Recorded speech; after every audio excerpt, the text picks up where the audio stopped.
Well, the National Union of Mineworkers has accused Eskom of not willing to buy spare parts to fix generation units after breakdowns. The union alleges that if Eskom does buy spare parts, it sources substandard components. NUM Highveld regional spokesperson Malekutu Motubatse says NUM became aware of the issue after it engaged with members who work at the utility. South Africa is currently experiencing its worst bout of rolling blackouts this year, exceeding those for all of last year because Eskom can't meet demand from its old and poorly maintained plants. According to Eskom, which held a media briefing at Megawatt Park last Thursday, its energy availability factor declined to 56% in the past financial year, falling below its 60% target. Motubatse joins us now to elaborate a little bit more on these allegations. Thank you for joining us. It's good to have you on the program. No, thanks. You're criticizing Eskom for sourcing substandard parts, as you call them, that are not fit for purpose. What evidence do you have to support these claims of yours? Look, when a unit goes through what we call outage, when it comes back, it will only work for a week or 2 weeks, then it trips. That it is on the basis of the substandard spare parts that have been provided by the contractors who are doing outage on that particular unit. So the evidence is everywhere because Eskom itself is aware of this challenge. So hence we are saying that we need to have a monitoring and evaluation committee in Eskom, and that committee must come. We raised this with Minister Godan. It must come from his office before Minister of Electricity was appointed. That committee will, after outage, then go to a power station and check before the unit is being commissioned, and check if the parts that are being used for that particular unit are the part of a good standard and originality. Yeah. Have you yourself actually seen these components and parts that you speak of that are being used?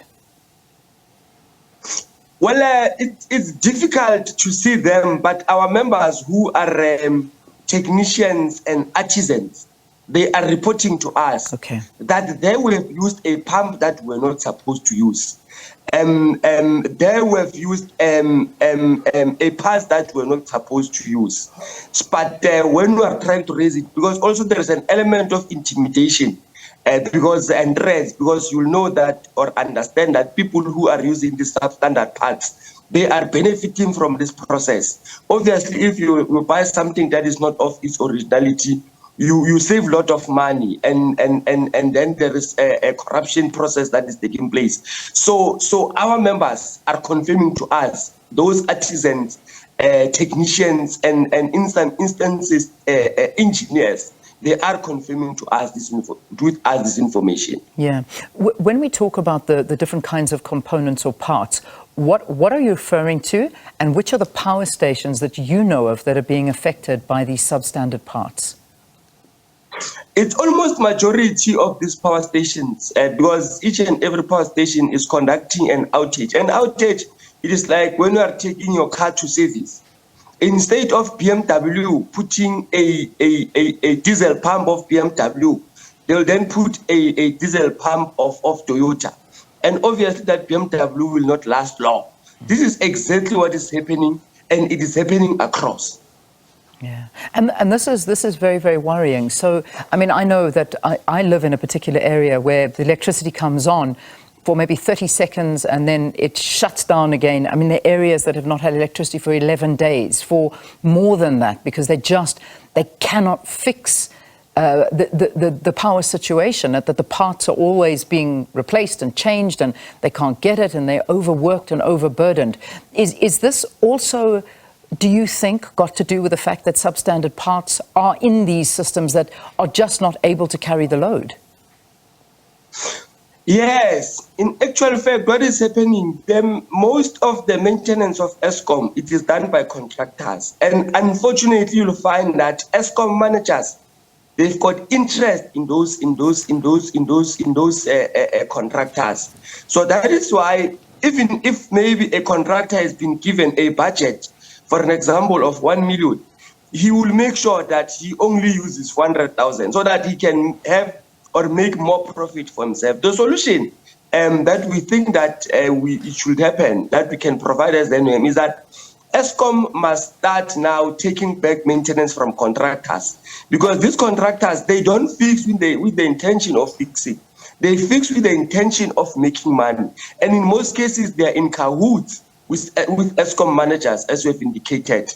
Those who are looting, not all of them, of course, but there are Eskom managers who are in a perpetual agenda of looting Eskom resources. So this is exactly what is happening. Instead of fixing maybe in your area with a breaker of originality, they will just go to a spaza shop, buy a breaker there, and it will not last long. You obviously, the claims of the corrupt managers is what you're speaking of at the moment. So do you know them? Do you know who these corrupt managers are in Eskom who have these private business interests? No, we know some. We know some, of course, because remember, we're there. Our members are there. Our members are informed, are talking to us on a daily, if not weekly basis. We know some, and by the way, some we personally reported to the highest hierarchy of Eskom. It is not a secret. We've got information that we used to report those who we know that they are corrupt. So we do that because we will not allow Eskom to become history, Eskom to be read on textbooks by the future generation. So when we see elements of corruption, when we are given evidence, because some of our members also from certain departments, they are scared to talk about these managers. What they do, they bring information to us and we report to the highest hierarchy. We have reported a few cases to the highest hierarchy. Now, when you talk about the highest hierarchy, who are you talking to? Eskom management? Have you gone as far as ministers? I mean, we know the electricity minister is still a little bit in limbo, but when you say the highest hierarchy, who have you reported this to? We did give information to the minister. The Minister of Electricity? No, Pravin. Minister Pravin Kotan. Okay. So you have told the minister. And what did he say? What is he doing about it? Have you had a response from him? We submitted names of companies that and managers that we think that their hands are found inside the cookie jar. So we submitted information and we think that he's doing investigations or is submitted to the authorities. Would you be willing to tell us some of those names, some of those companies? Or is this something you're a bit nervous of speaking about on national TV? Yeah, it will put our lives at risk. So we are unfortunately not going to do that. Is that the kind of atmosphere that you're finding at Eskom? Is that people's lives are under threat if you are reporting or do report illegalities and corruption and incidences that you're talking to us about? Yes, people are scared to talk because these contractors, they don't play. Once you are trying to fiddle and meddle with their looting, they would not even hesitate to take your life. Have you had incidences, and I ask you this very seriously, do you know of any incidences at all where somebody's life may have been taken or there is intimidation towards whistleblowers? I'm one of them. I was threatened and intimidated. Unfortunately, we are moving forward, so no one can intimidate us.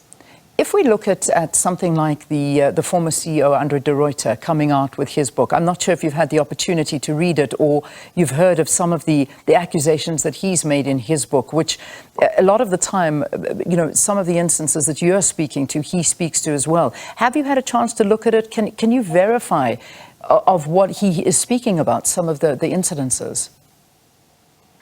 Look, I'm still reading the book. I've not yet done, but I can tell you that some of the issues that Mr. Ruyter is raising there, they are not far-fetched. Yeah. You are also talking, I mean, you claim that corruption in Eskom is the main reason for the poor performance of the utility, that this can be fixed if there is a will, but it doesn't seem to be the fact. Are NUM members also implicated in this corruption that you know of?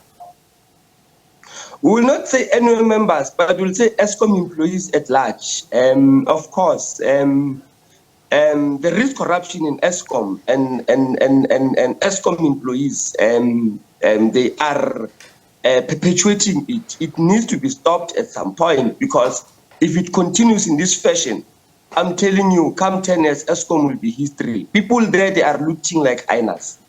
So, in other words, Eskom is a crime scene. Is that what you are saying to us here? Yes, Eskom is a crime scene.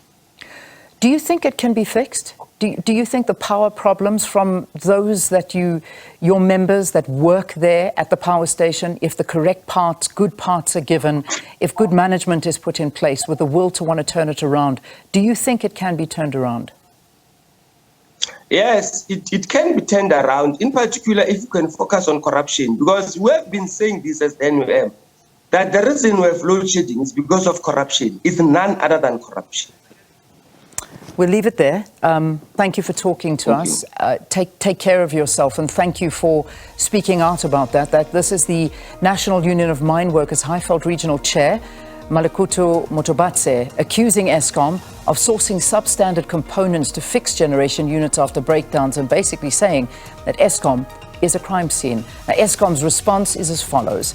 Eskom's generation division has classified plants in accordance with levels, and major and sub-components for maintaining these plant areas are procured from original equipment manufacturers, or OEMs, and technically capable suppliers with proven quality records. Many of these plant areas have enabling long-term contracts in place for both routine maintenance and breakdowns. To quote, that was why they didn't join us, but that is what they sent after we sent them a message asking them to be a part of this.